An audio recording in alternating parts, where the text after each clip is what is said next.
Ie, anisan'ny hoe ty manga ao anatin'ny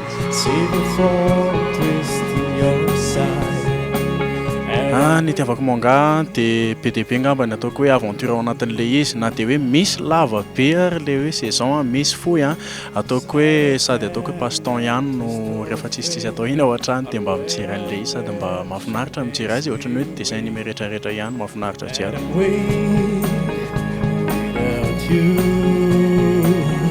Hatramin'izay Naruto angamba ny tena tsy nankaleo anahy indrindra hatramin'ny hoe na mbola ankizy anahy mandraky ity ny androany dia anisan'ny tena hoe mpijery Naruto fankafy zany.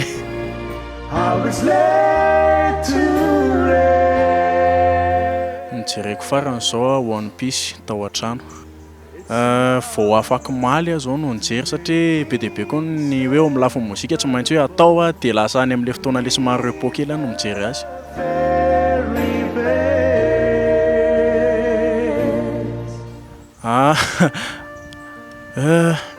Raha amin'ny Naruto zao dia eo amin'ny Sasuke, Kakashi be dia be fa tsy hoe anankiray roa fa raha ho tany saina eto dia ohatran'ny ngamba lany eto ny antsika angamba.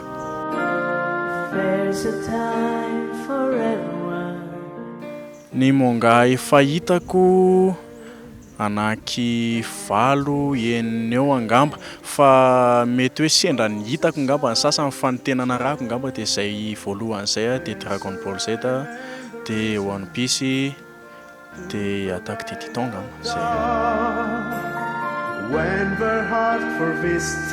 Nanamarika anahy indrindra ngamba tena ataoko hoe Naruto satria be dia be ny hoe ny fanarahana azy avy hatramin'ny mbola kely iny hatramin'ny mbola hoe mpianatra tany amin'ny collège tamin'izany dia le manaraka Naruto dia lasa mimité andry zareo manao an'izany ohatrany hoe manao cosplay kely tamin'izany na dia hoe mbola tsy tamin'izany mbola tsy nisy hoe tendance be ny hoe cosplay ohatr'izany.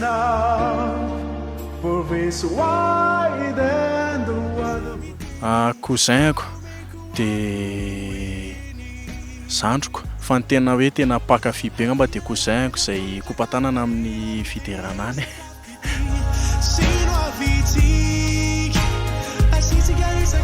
Anisan'ny manga ngamba ataoko hoe mampime ana foana hatramin'izao na hatramin'ny fahazazana na hatramin'izao ngamba dia hoe Nicky Larson ngamba satria izay angamba ny ao anatin'ny tsy haiko manga ngamba izay.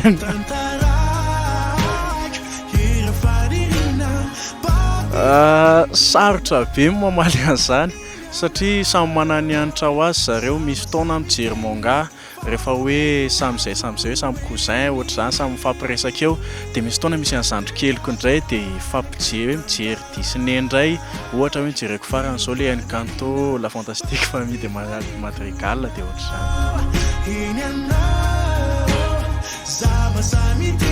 Ianareo ny isaorana ny antso ny tenako.